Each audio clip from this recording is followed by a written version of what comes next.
आज जो कहानी हम आपको बताने जा रहे हैं वह सिर्फ कारोबार की नहीं बल्कि सपनों, संघर्षों, फैमिली डिसीजन और आखिर में विरासत के विभाजन की भी है।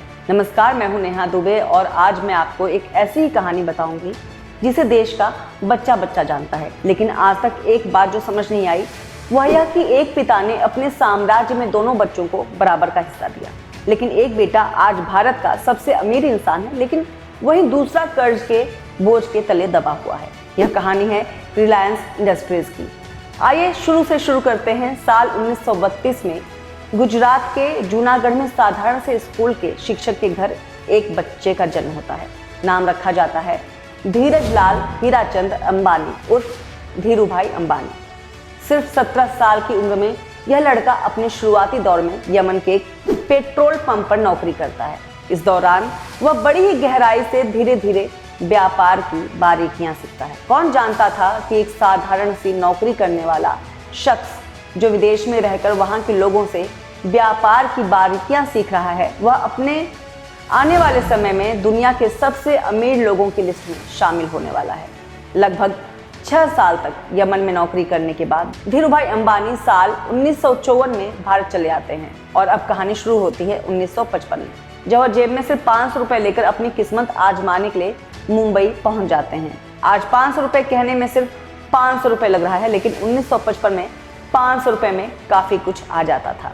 खैर, ये सब बात की बात है। अब फिर से मुद्दे पर आते हैं। इसके बाद उन्होंने देखा कि भारत में पॉलिस्टर की काफी डिमांड है, वहीं विदेशों में भारतीय मसालों की डिमांड है और यहीं से पड़ती है रिलायंस की नींव। 1958 में धीरू भाई अंबानी ने अपने चचेरे भाई चंपक लाल दीमानी की हेल्प से रिलायंस कॉमर्शियल कॉरपोरेशन की स्थापना की। यहीं से शुरू होती है रिलायंस इंडस्ट्रीज की और इसके बाद धीरू भाई अंबानी ने कभी पीछे मुड़ के नहीं देखा। उनकी सबसे बड़ी ताकत थी उनका जोखिम लेने का साहस और पूंजी बाजार में आम जनता का भरोसा जीतना।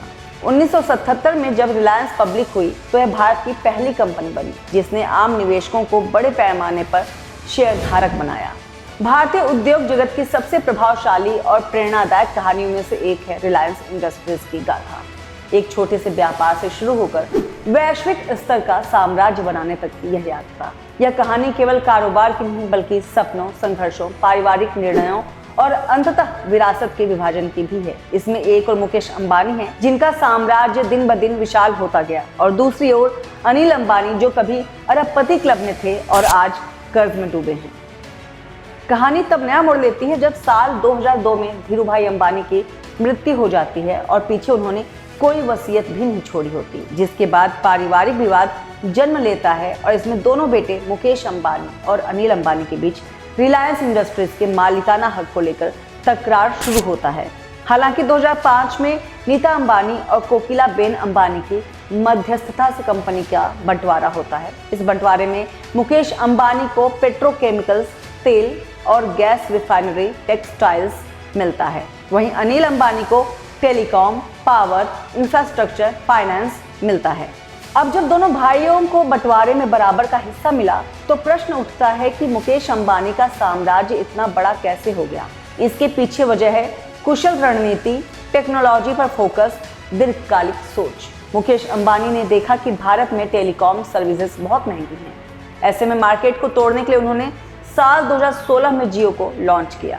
जहां कॉलिंग से लेकर इंटरनेट तक महंगा था, वहीं जियो ने अपनी सर्विसेज को बेसिक कीमत पर मुफ्त रखा। इससे एयरटेल, वोडाफोन, आइडिया जैसे दिग्गज कंपनियां पीछे हो गईं। जियो ने कुछ ही साल में 400+ मिलियन यूजर्स बना लिए। इसके बाद मुकेश अंबानी ने रिटेल सेक्टर में निवेश किया और यह भारत का सबसे बड़ा रिटेल नेटवर्क बन गया। इसमें फेसबुक, गूगल और कई ग्लोबल निवेशकों ने $1 बिलियन की फंडिंग की। वहीं ग्रीन एनर्जी, ई कॉमर्स और AI जैसे भविष्य के क्षेत्रों में भी अपने साम्राज्य को फैलाया। अब आते हैं अनिल अंबानी पर कि कैसे वह अरबपति की लिस्ट से खिसक कर करोड़ों के कर्ज में डूब गए।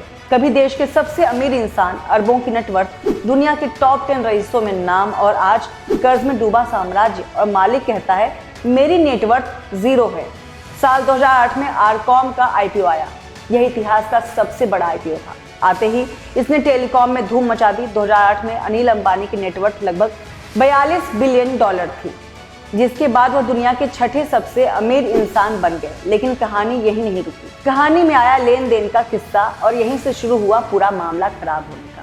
अनिल अंबानी ने रिलायंस कम्युनिकेशन और इंफ्रास्ट्रक्चर के प्रोजेक्ट को बढ़ाने के लिए अरबों का कर्ज लिया। सोचा कि जब मुनाफा आएगा तब सब चुका देंगे, और इस दौरान पावर और इंफ्रास्ट्रक्चर प्रोजेक्ट पर अटकना ही उनकी सबसे बड़ी भूल हो गई, जिसकी वजह से कोयला खदान विवाद शुरू हुआ और ब्याज का पहाड़ चढ़ता गया। फिर आया साल 2016 जब मुकेश अंबानी ने जियो को लॉन्च किया और टेलीकॉम इंडस्ट्री में हाहाकार मचा दिया। जियो ने फ्री कॉल सस्ता डेटा देकर टेलीकॉम इंडस्ट्री में महायुद्ध शुरू किया। रिलायंस कम्युनिकेशन के ग्राहक रातों रात गायब होने शुरू हो गए और रेवेन्यू तेजी के साथ गिरने लगा। इसका असर यह हुआ कि कर्ज 46,000 करोड़ रुपए पर पहुंच गया और 2019 में रिलायंस कम्युनिकेशन ने खुद को दिवालिया घोषित कर दिया। इसी साल एरिक्सॉन का बकाया भी सामने आया, जिस पर कोर्ट ने अनिल अंबानी को दो टूक कहा कि पैसे दो वरना जेल जाओ। आखिरी वक्त में भाई की ढाल बनकर मुकेश अंबानी सामने आए। 462 करोड़ रुपए देकर अनिल अंबानी को इस मुसीबत से बचाया। हालत ये हुई कि लंदन कोर्ट में यह तक कहना पड़ गया कि मेरी हालत जीरो है। आज अनिल अंबानी की कई कंपनियां दिवालिया होने की प्रक्रिया में हैं। कई एसेट बिक चुके हैं।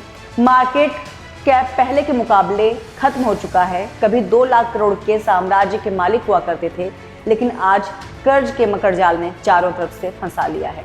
कहते हैं बिजनेस में रिस्क लेना जरूरी है, लेकिन इसी के साथ सही समय पर सही फैसला लेना उससे भी ज्यादा जरूरी है।